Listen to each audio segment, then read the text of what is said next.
야, 2년 묶어봐. 말 강하니까 주먹맛 좋겠네. 그 한마디가 대한민국 최정예 해병대를 이끄는 투스타 장군의 영린을 건드리는 스위치가 될 줄은 그들 자신도 꿈에도 몰랐습니다. 오늘의 이야기는 자신의 정체를 숨긴 해병대 사단장의 딸을 지옥 끝까지 몰아붙인 선임들의 인생이 어떻게 소리 없이 삭제되는지에 대한 처절하고 통쾌한 심판의 기록입니다. 2023년 봄 계룡대 대연병장. 갓 임관하여 빛나는 다이아몬드 계급장을 어깨에 단 신임 장교들 사이로 유독 절도 있는 거수경례를 하는 한 소위가 있었다. 강지호. 며칠 전까지 ROTC 후보생이었던 그녀는 오늘 대한민국 육군 소위로 다시 태어났다. 연병장 너머로 그녀를 지켜보는 가족들 무리 속에는 딸의 어깨보다 더 굳건하고 넓은 어깨를 가진 한 남자가 서 있었다. 대한민국 해병대 제2사단장 소장 강민준. 서해 5도를 책임지는 최전방 지휘관이자 그녀의 아버지였다. 임관식이 끝나고 가족들과의 짧은 만남이 허락되었을 때 강민준 소장은 인파를 벗어나 딸과 단둘이 마주섰다. 그는 품 안에서 정성스럽게 포장된 작은 선물을 꺼냈다. 투박하지만 견고해 보이는 짙은 갈색의 가죽 수첩이었다. 지우야. 예, 아버지. 이것을 내게 준다. 아비가 해병대 소위로 임관하던 날 너의 할아버지께 받은 것이다. 그리고 30년 넘게 군 생활을 하며 내 생각과 다짐을 채워 넣었다. 이제 내가 채울 차례다. 수첩 표지에는 금박으로 정의와 자유를 위하여라는 군인의 본분과 함께 나의 자랑, 나의 딸 지유에게라는 아버지의 사랑이 함께 각인되어 있었다. 감사합니다, 아버지. 기억하거라. 군대는 계급 사회지만 존경은 계급에서 나오지 않는다. 스스로의 행동으로 얻어내는 것이다. 특히 너는 육군으로 나는 해병으로 길이 다르니 더더욱 내 스스로의 힘으로 증명해야 한다. 아비의 이름이 내게 힘이 되기보다는 짐이 될 수도 있음을 항상 명심하거라. 하지만 그 짐을 이겨냈을 때 너는 비로소 진정한 군인으로 거듭날 것이다. 아버지의 말은 언제나처럼 무거웠지만 그 안에 담긴 깊은 신뢰와 사랑의 지유는 가슴이 벅차올랐다. 그녀는 수첩을 받아들고 굳은 목소리로 답했다. 명심하겠습니다. 아버지의 딸임이 부끄럽지 않은 자랑스러운 군인이 되겠습니다. 그로부터 몇 달 후 강지우는 자신의 첫 자대인 제5보 병사단 열쇠 부대에 도착했다. 최전방 GOP 대대. 대한민국에서 가장 험난하고 긴장이 높은 곳 중 하나였다. 비무장지대를 가로지르는 철책선의 찬 바람과 낡았지만 굳건한 병영시설은 그녀가 이제껏 살아온 세상과는 완전히 다른 곳임을 실감케 했다. 그녀가 배속된 3중대는 여군 비율이 높았다. 중대 내 여군 간부들의 수장격인 인물은 일소대장 황보라 중이었다. 육사 출신이라는 강한 자부심과 선민의식으로 똘똘 뭉친 그녀는 첫 만남부터 ROTC 출신인 강지우를 탐탁지 않은 눈으로 훑었다. 신임 소대장, ROTC라고 했나? 편한 길 놔두고 왜 사서 고생하러 이런 데로 왔는지 모르겠군. 그녀의 옆에는 땅딸막한 체구에 노련한 눈빛을 한 부소대장 조미영 하사와 황보라의 말이라면 무엇이든 따를 준비가 된 듯한 이소대장 오유진 중위가 그림자처럼 서 있었다. 강지우는 그들 사이에 흐르는 미묘하고 배타적인 기류를 애써 외면하며 아버지의 말을 떠올렸다. 스스로의 행동으로 증명하라. 초반 며칠은 평온했다.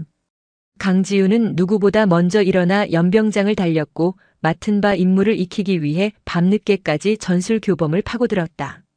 소대원들에게 먼저 다가가 이름을 외우고 그들의 고충을 들으려 노력했다. 하지만 그녀의 이런 노력은 견고하게 구축된 그들만의 왕국에 파문을 일으키기 시작했다. 균열은 아주 사소한 것에서부터 시작되었다. 처음에는 업무 인수인계를 제대로 해주지 않는 시기였다.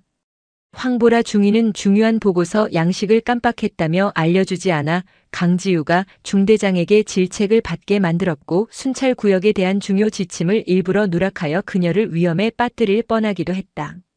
죄송합니다. 제가 아직 미숙해서. 강지우가 고개를 숙일 때마다 등 뒤에서 들려오는 그들의 비웃음 소리는 비수처럼 날아와 꽂혔다. 괴롭힘은 점차 노골적으로 변해갔다. 어느 날 오후 중대 전술토의실에서 열린 작전회의 시간이었다. 중대장 박시준 대위의 주관하에 각 소대장들이 책임 구역에 대한 브리핑을 진행하고 있었다. 강지우의 차례가 되자 그녀는 밤새 준비한 자료를 바탕으로 또박또박 보고를 시작했다. 그때 황보라 중위가 팔짱을 낀 채 말을 끊었다. 잠깐. 강소희, 지금 보고 내용 중에 오류가 있는 것 같은데.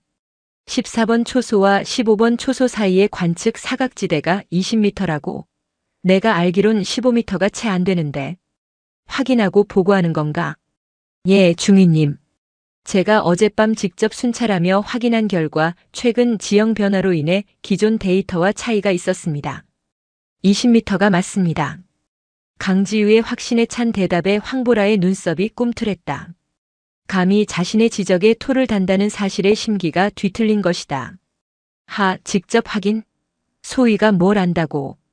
여기가 학교 운동장인 줄 아나? 내까짓게 뭘 확인해. 기존 데이터가 그렇다면 그런 거지. 하지만 중위님, 정확한 정보는 작전의 기본. 지금 날 가르치는 건가? 황보라의 목소리가 싸늘하게 가라앉았다. 회의실의 공기가 얼어붙었다. 중대장 박대위는 못마땅한 표정으로 둘을 지켜봤지만 육사 선배인 황보라의 기세에 눌려 적극적으로 개입하지 못했다. 아닙니다. 죄송합니다. 결국 강지우는 다시 고개를 숙여야 했다. 그녀의 의견은 묵살되었고 보고서는 기존의 낡은 데이터대로 작성되었다. 그날 밤 강지우는 잠들지 못했다. 틀린 것을 틀렸다고 말하지 못하는 군대. 진실보다 짬밥과 서열이 우선시되는 현실에 깊은 회의감이 밀려왔다. 괴롭힘의 전선은 식당으로 생활관으로 점차 확대되었다. 강지우가 식판을 들고 테이블에 앉으면 황보라와 오유진, 조미영은 약속이라도 한 듯 자리에서 일어나 다른 곳으로 가버렸다. 주변의 다른 부사관과 병사들은 그들의 눈치를 보며 강지우의 주변을 피했다. 그녀는 거대한 식당 안에서 투명인간이 되었다. 들었어? 강소희 아빠 해병대 투스타래. 어쩐지 존나 곱게 자란 티가 나더라니. 아빠가 별 달았다고 자기도 별 단 줄 아나 봐. 쟤는 군대가 아니라 걸스카우트에 온 거야. 해병대는 빤스도 각 잡고 개나? 육군은 그냥 대충 갠다 아가씨야. 그들의 목소리는 일부러 강지우에게 들리도록 설계된 소음이었다. 강지우는 밥을 입으로 넘기는지 코로 넘기는지 모를 정도로 쏟아지는 모욕을 묵묵히 삼켜내야 했다. 가장 비참했던 것은 자신의 소대원들마저 그녀를 불신하기 시작했다는 점이었다. 황보라 일당은 교묘하게 소문을 퍼뜨렸다. 강소희는 백으로 들어와서 곧 편한 대로 옮겨갈 거다. 무능해서 소대원들만 개고생시킨다는 식의 악의적인 소문이었다. 소대원들은 점차 그녀의 지시를 따르면서도 그 안에 담긴 진심을 의심했고 그녀와의 소통을 꺼리기 시작했다. 강지우는 완벽하게 고립되었다. 결정적인 사건은 부임 한 달째 되던 날 터졌다. 그날은 대대 전체 불시 전투장비 지휘검열이 예정된 날이었다. 모든 중대가 아침부터 분주하게 장비와 물자를 점검하며 검열에 대비했다.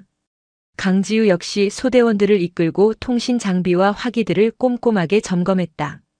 검열이 시작되기 직전 조미영 하사가 다급한 표정으로 강지우에게 달려왔다.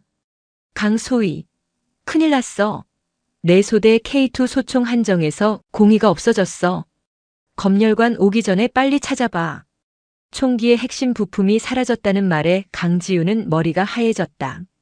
총기 부품 분실은 단순한 실수를 넘어 지휘관의 군 생활을 끝장낼 수도 있는 중대 사고였다.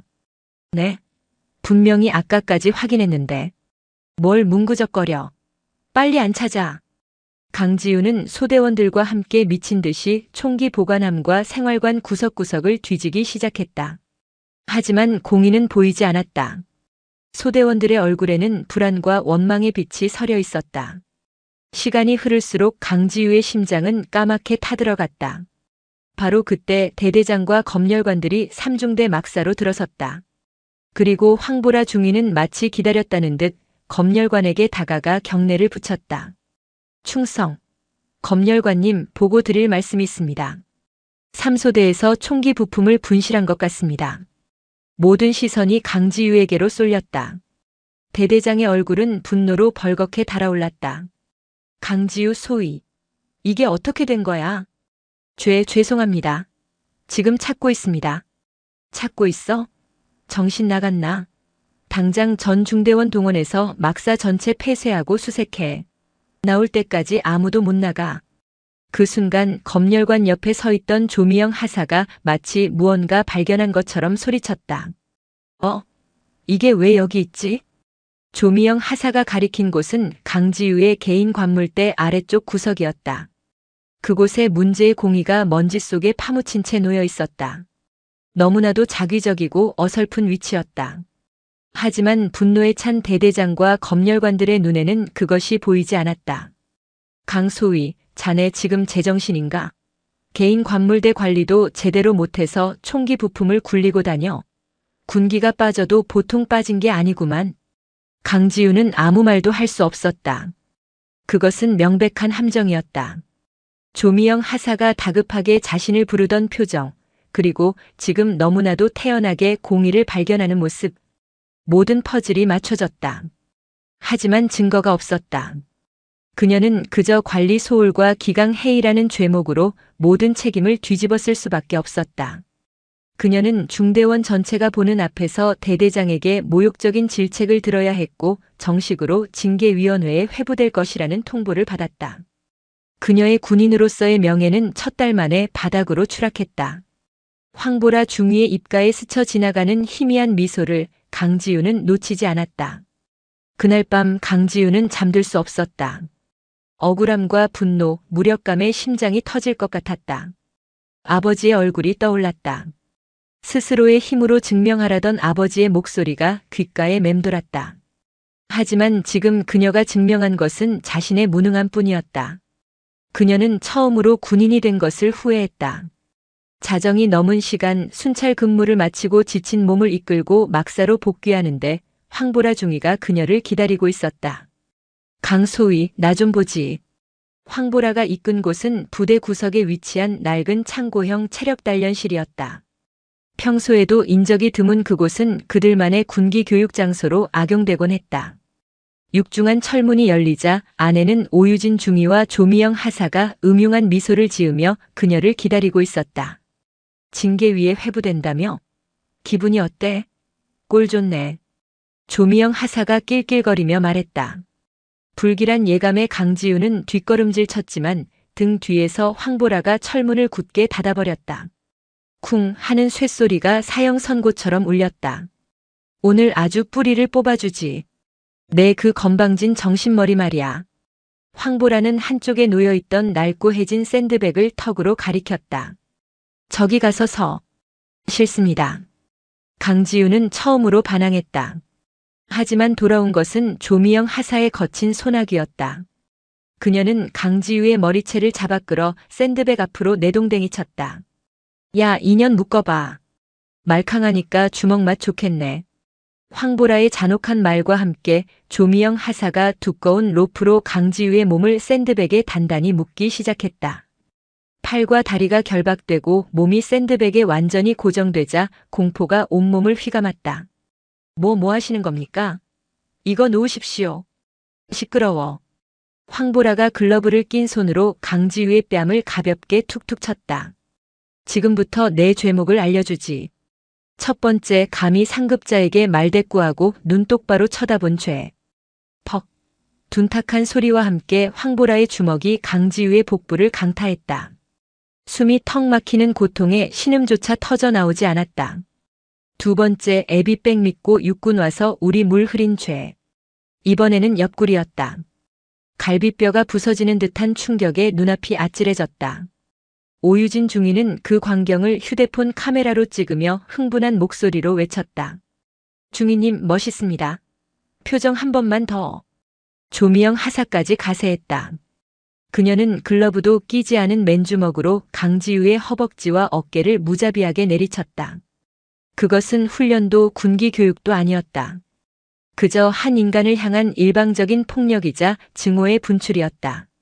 고통 속에서 강지우의 의식이 희미해질 때쯤 황보라가 그녀의 전투복 상의 주머니를 뒤졌다.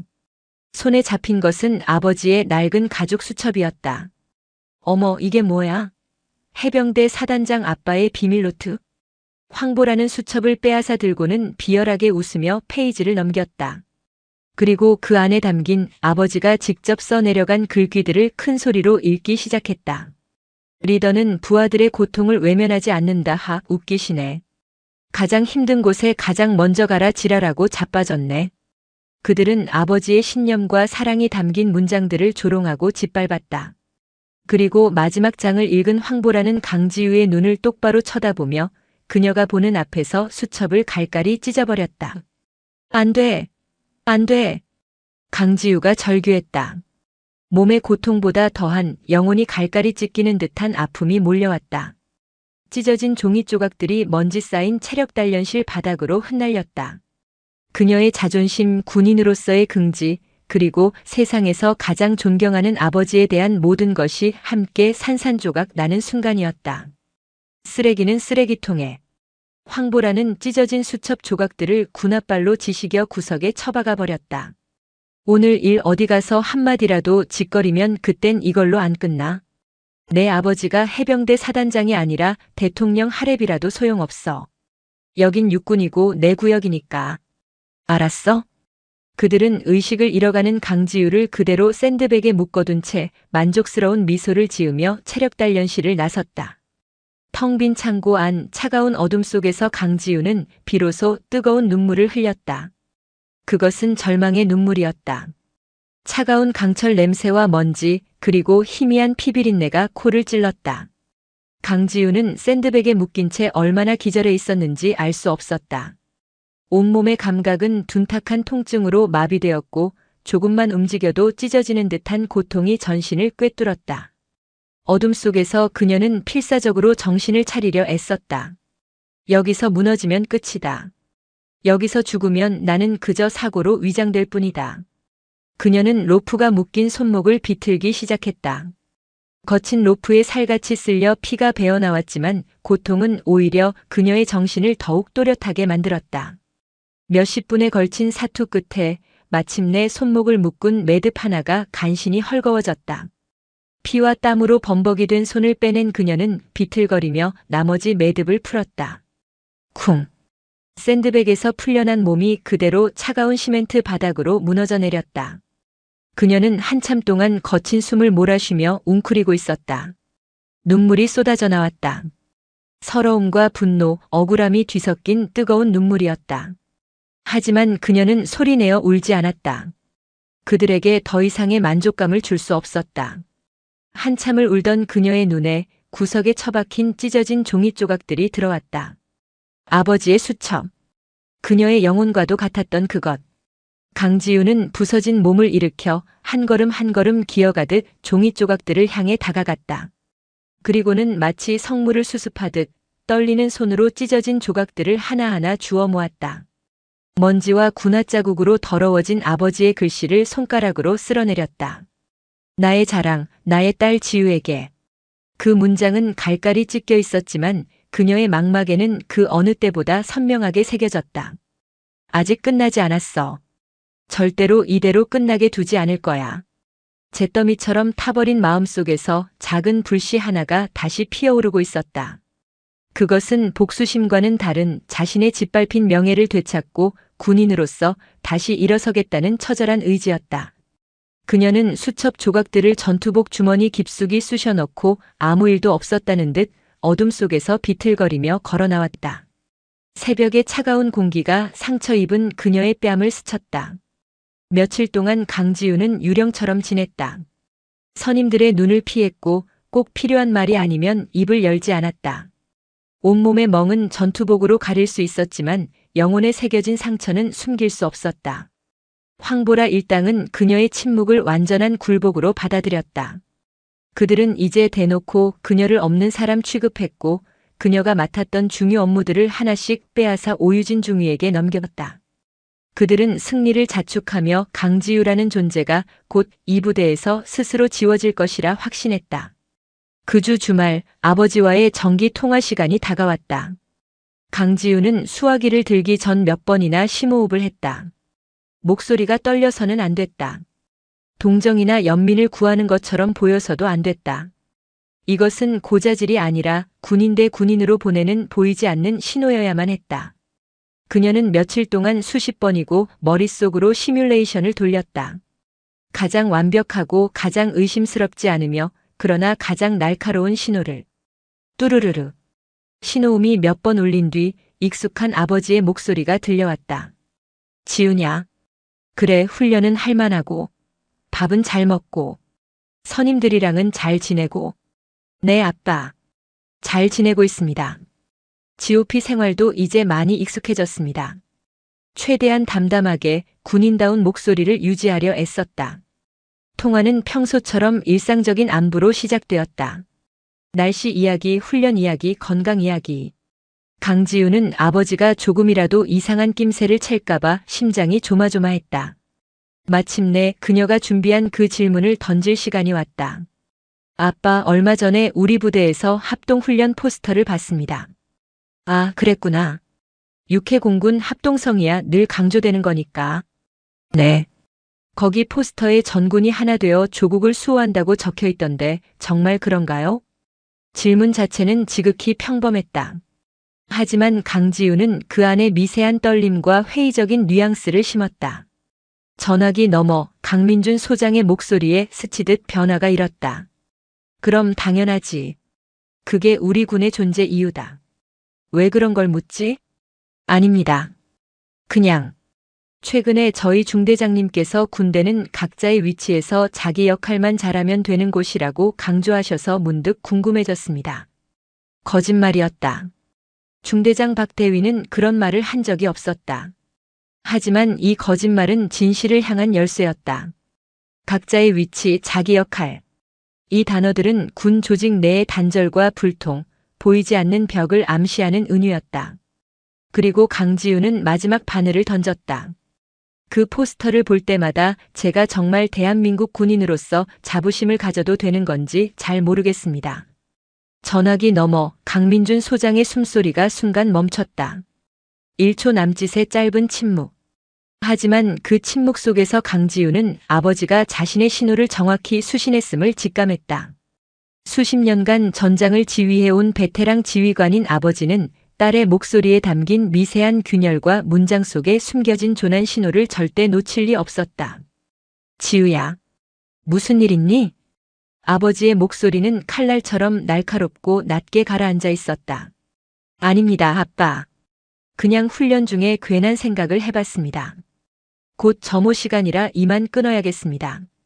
충성. 강지우는 아버지가 더 질문하기 전에 서둘러 전화를 끊었다.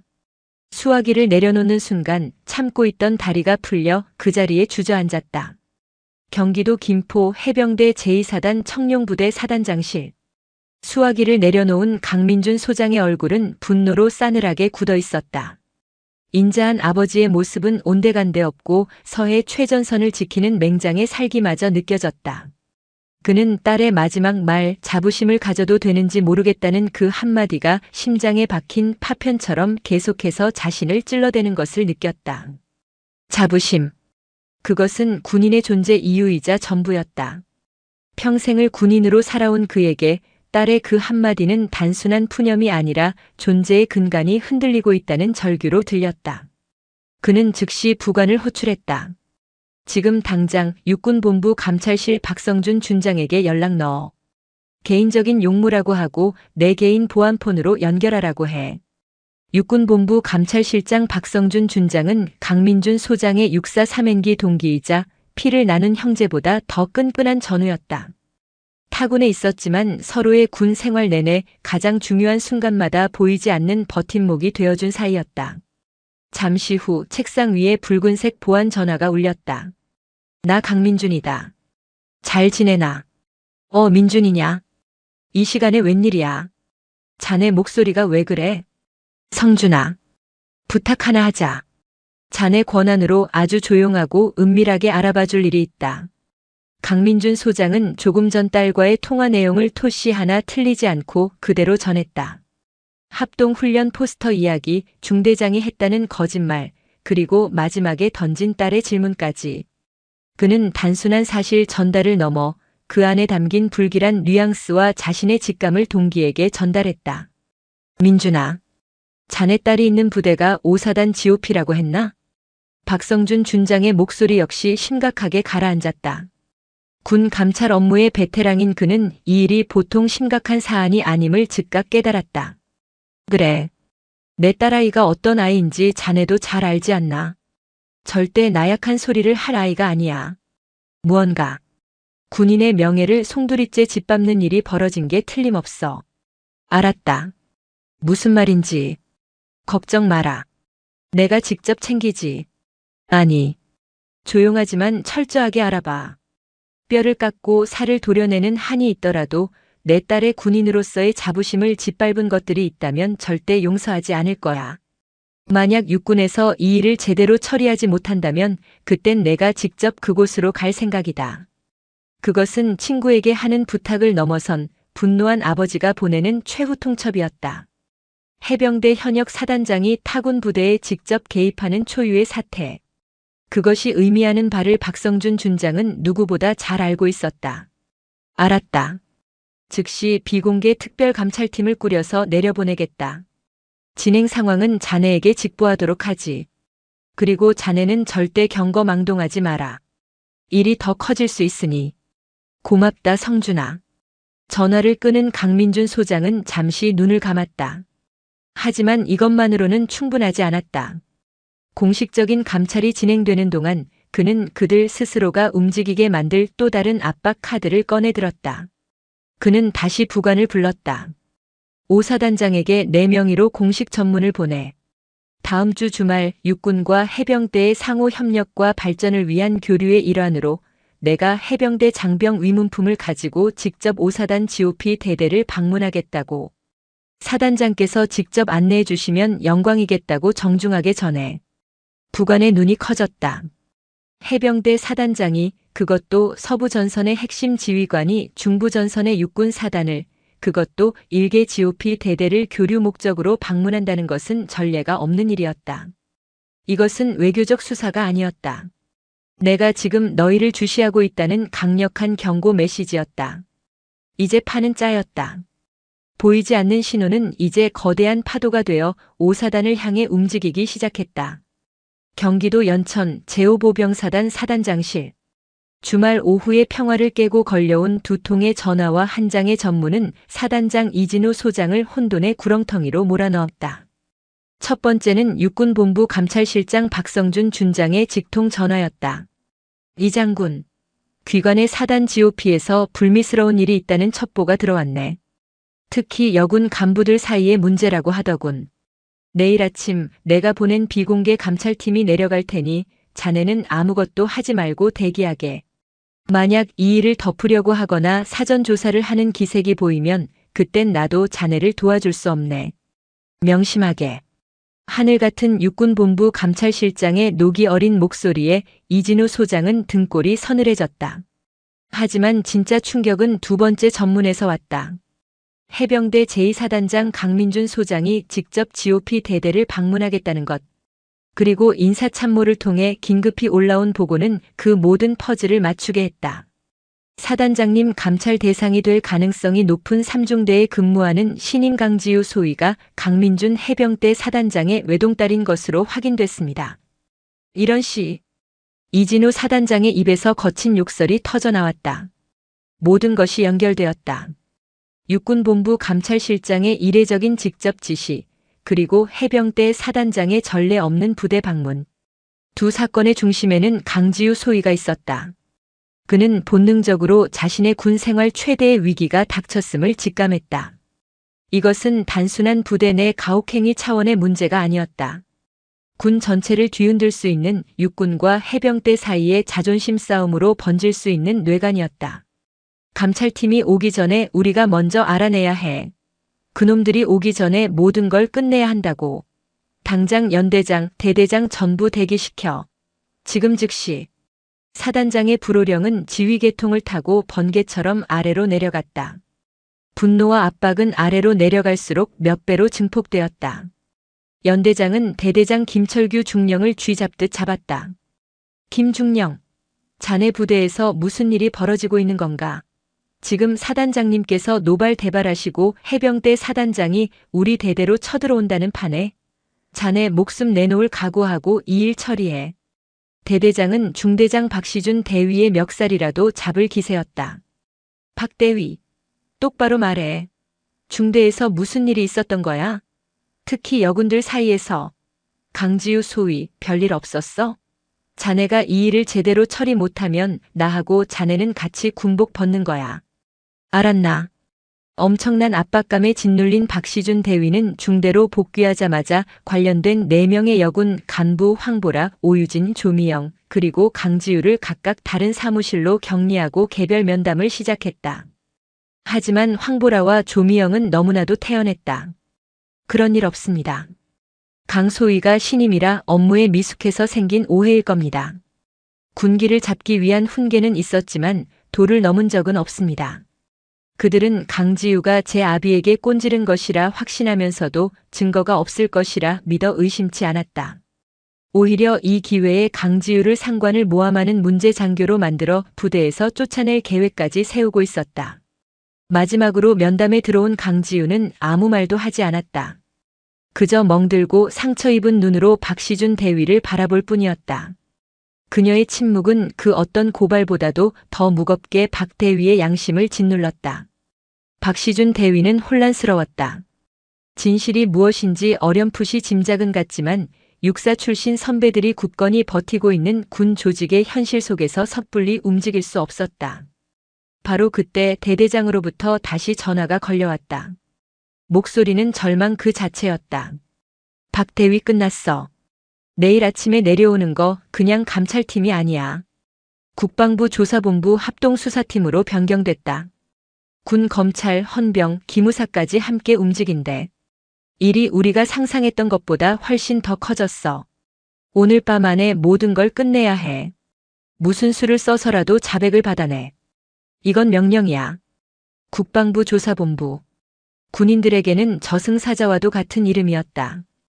박시준 대위는 이제 선택의 기로에 놓였다.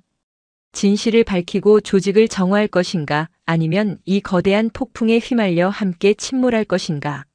그는 떨리는 손으로 마지막 담배를 물었다. 그리고 결심한 듯 가장 약한 고리인 오유진 중위가 격리된 중대 전술토의실로 향했다. 문고리를 잡은 그의 손이 차갑게 젖어 있었다. 중대 전술토의실. 낡은 작전 지도와 빛바랜 구호들이 벽에 걸린 그곳의 공기는 무겁게 가라앉아 있었다. 중대장 박시준 대위는 마른 입술을 혀로 축이며 맞은편에 앉은 오유진 중위를 응시했다. 극도의 불안감에 오유진의 얼굴은 하얗게 질려 있었다. 그녀는 지금 자신이 벼랑 끝에 서 있음을 본능적으로 느끼고 있었다. 오중위, 밤새 잠 못 잤지? 박 대위는 일부러 부드러운 목소리로 시작했다. 그는 비난이나 질책 대신 마치 길을 잃은 후배를 걱정하는 선배의 가면을 썼다. 괜찮습니다. 뭐가 괜찮아? 손 떠는 것 좀 봐. 박 대위는 따뜻한 믹스커피 한 잔을 그녀 앞으로 밀어주었다. 예상치 못한 호의에 오유진의 눈동자가 더욱 심하게 흔들렸다. 오중이, 난 자네를 아껴. 똑똑하고 성실하고 시키는 일은 뭐든지 야무지게 해내는 장교라고 생각했어. 그래서 황보라 중위가 유독 자네를 챙기는 거라고 믿었지. 칭찬으로 시작된 대화. 하지만 그것이 폭풍전야의 고요함이라는 것을 오유진은 알고 있었다. 하지만 말이야. 군대라는 곳은 함께 책임을 지는 곳인 동시에 결국 각자 자신의 책임을 지는 곳이기도 해. 황중위가 자네 군 생활 끝까지 책임져 줄 것 같아? 일이 터지면 육사 나온 그 여자는 어떻게든 살아남을 방법을 찾겠지. 하지만 자네는? ROTC 출신인 자네는 뭐가 남지? 박 대위의 목소리가 서서히 날카로워졌다. 그는 자리에서 일어나 창밖에 짙은 어둠을 바라보았다. 내일 아침 국방부 조사본부에서 누가 내려오는지 알아? 군, 검찰, 중앙수사단, 기무사까지 함께 움직이는 합동수사팀이야. 한번 물면 뼈까지 발라먹는 놈들이라고. 그 사람들 오면 여긴 이제 내 중대가 아니라 일개 사건 현장이 되는 거야. 그때 가서도 황보라 중위 뒤에 숨어서 저는 시키는 대로만 했습니다라고 말할 건가? 법정에서는 주범, 종범, 방조범 다 똑같은 공범일 뿐이야. 그는 다시 오유진의 앞으로 다가와 그녀의 눈을 똑바로 꿰뚫어 보았다. 수사팀이 오면 제일 먼저 뭘 할까? 압수수색이야. 자네들 휴대폰, 개인 PC, 관물대까지 싹 다 뒤지겠지. 황중이가 그날 체력단련실에서 찍은 동영상 진작에 지웠겠지. 하지만 디지털 포렌식이라는 게 얼마나 무서운지 자네도 잘 알 텐데. 복구하는 거 시간 문제야. 그 영상이 만천하에 공개되면 어떻게 될까? 강소의 소위 아버지가 누군지는 이제 말 안 해도 알 테고. 동영상이라는 단어에 오유진의 어깨가 파르르 떨렸다. 그것은 빼도 박도 못하는 자신의 범죄 증거였다. 자네는 아직 젊어. 군 생활 창창하게 남았잖아. 이깟 일로 불명예 전역하고 민형사상 소송까지 휘말려서 부모님 얼굴에 똥칠하고 싶어? 주도한 건 황보라 중위인데 왜 자네까지 똑같은 멍해를 짊어지려고 하나? 박 대위의 말은 예리한 비수가 되어 오유진의 마지막 이성을 무너뜨렸다. 흔들리는 그녀의 눈빛에서 박 대위는 승기를 잡았다고 확신했다. 그는 마지막 결정타를 날렸다. 지금 나한테 모든 걸 사실대로 이야기하면 내가 최대한 선처를 받을 수 있도록 도와주겠네. 중대장으로서 자네의 지휘관으로서 약속하지. 정상 참작 자수감경. 최소한 군복을 벗는 일은 막아볼 수 있어. 하지만 1시간 뒤 저 위병소 문으로 수사팀이 들이닥치고 나면 나도 자네를 도와줄 방법이 없어. 선택은 자네 몫이야. 박시준 대위는 말을 마친 뒤 말없이 오유진을 바라보았다. 전술토의실 안에는 무거운 침묵만이 흘렀다. 오유진의 머릿속은 터질 듯이 복잡했다. 황보라 중위에 대한 의리, 배신에 대한 두려움, 그리고 자신의 미래에 대한 공포가 뒤엉켜 그녀를 올감했다. 그녀의 눈앞에 부모님의 얼굴이 스쳐 지나갔다. 딸이 장교가 되었다고 동네방네 자랑하고 다니시던 아버지, 힘들게 뒷바라지하며 언제나 응원해 주시던 어머니. 이대로 모든 것이 끝장나게 둘 수는 없었다. 흐윽.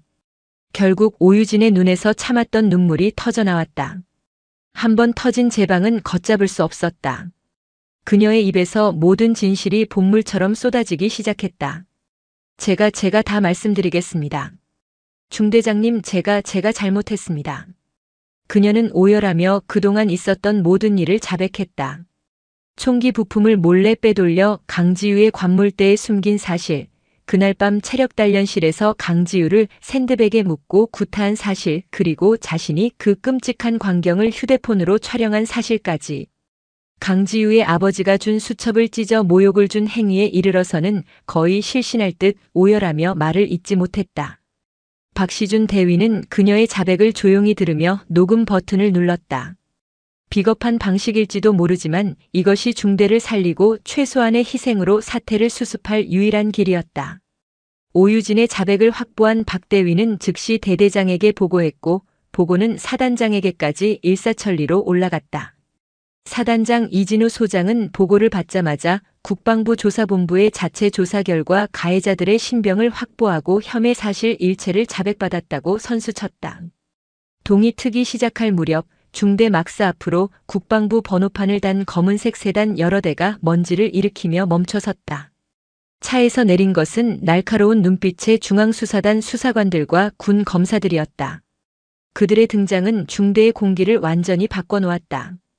황보라 중위와 조미영 하사는 대대장실에서 오유진의 자백 내용을 전해 듣고 얼굴이 새하얗게 질렸다. 가장 믿었던 동료의 배신. 그들은 그제야 자신들이 건드린 상대가 그리고 자신들이 저지른 죄의 무게가 얼마나 무거운 것이었는지 깨달았다. 잠시 뒤 대대장실 문이 열리고 수사관들이 들이닥쳤다. 황보라 중위, 조미영 하사. 수사팀장의 차가운 목소리가 울렸다. 특수폭행, 강요, 직권남용, 가혹행위 혐의로 두 사람을 긴급 체포합니다. 당신들은 변호사를 선임할 수 있으며 미란다 원칙이 고지되는 동안 두 사람의 얼굴에서는 오만함과 분노가 사라지고 당혹감과 공포만이 남았다.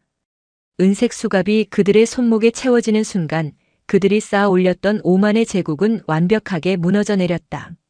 복도를 지나 막사 밖으로 끌려나가는 그들의 모습을 중대의 모든 장병이 숨죽인 채 지켜보고 있었다. 얼마 전까지만 해도 중대의 무소불위 권력으로 군림하던 그들의 초라하고 비참한 마지막이었다. 강지우 소위는 자신의 사무실 창문 너머로 그 광경을 묵묵히 바라보았다. 복수심보다는 깊은 허탈감과 슬픔이 밀려왔다. 저들이 저렇게 끌려간다고 해서 자신의 찢긴 마음과 짓밟힌 자존심이 온전히 회복될 수 있을까? 이것은 끝이 아니라 또 다른 시작일 뿐이었다. 그때 책상 위에 놓인 전화기가 울렸다. 아버지였다. 지우냐? 다 들었다. 괜찮은 거냐? 딸의 안부를 묻는 아버지의 목소리에는 깊은 분노와 슬픔, 그리고 안도감이 뒤섞여 있었다. 네, 아빠. 괜찮아요. 뭐가 괜찮아? 그 꼴을 당하고도 괜찮다는 말이 나와. 당장이라도 달려가서 그년들 모가지를 비틀어버리고 싶은 걸 참고 있는 사람한테. 강민준 소장의 목소리에는 이성이 끊어지기 일보 직전의 분노가 서려 있었다. 아빠, 그러지 마세요. 이미 다 끝났어요. 끝나? 아니, 이제 시작이야. 당장 국방부 장관한테 다시 전화해서 관련자들 전부 군복 벗기는 건 물론이고 군법회의 최고형의 민사소송까지 걸어서 인생을 송두리째 뽑아버릴 거야. 내 딸을 건드린 대가가 얼마나 끔찍한지 뼈저리게 느끼게 해줘야지. 아버지의 분노가 전화선을 타고 그대로 전해져 왔다. 그 마음이 너무나 고마웠지만 동시에 지우는 이것이 자신이 원했던 결과가 아님을 깨달았다. 그녀는 복수를 원한 것이 아니었다. 아빠, 제발 제게 맡겨주세요. 전 도망치지 않을 거예요. 여기서 도망치면 전 평생 패배자로 살게 돼요. 황보라 중위에게 진 게 아니라 제 자신에게 지는 겁니다. 그녀의 목소리는 떨렸지만 그 안에 담긴 의지는 강철처럼 단단했다. 여기에 남아서 제 힘으로 다시 일어설 거예요. 이 무너진 중대를 제 손으로 다시 세울 겁니다. 그래야만 제가 다시 군복을 입을 자격이 생기는 거고 아빠 딸로서 떳떳하게 아빠를 볼 수 있어요. 그러니 아빠는 그냥 멀리서 지켜봐 주세요. 제가 어떻게 이겨내는지. 한참 동안 침묵이 흘렀다. 수화기 너머로 아버지가 깊은 한숨을 내쉬는 소리가 들렸다. 그게 내 딸이지. 그래, 알겠다. 내 뜻이 정그렇다면 아빠는 널 믿고 기다려주마. 대신 단 하나만 약속해라. 힘들면, 정말 죽을 만큼 힘들면 그때는 다 내려놓고 아빠한테 돌아오겠다고. 네, 아빠. 약속할게요. 사랑합니다. 전화를 끊은 강지우는 비로소 참았던 눈물을 터뜨렸다. 하지만 그것은 더 이상 절망의 눈물이 아니었다. 자신을 믿어주는 아버지를 향한 감사함과 스스로의 길을 선택했다는 결의에 찬 다짐의 눈물이었다. 사건이 일단락된 며칠 후 강지우는 사단장실로 호출되었다. 별 2개가 번쩍이는 집무실의 육중한 문을 열고 들어가자 오사단장 이진우 소장이 무거운 표정으로 그녀를 맞았다.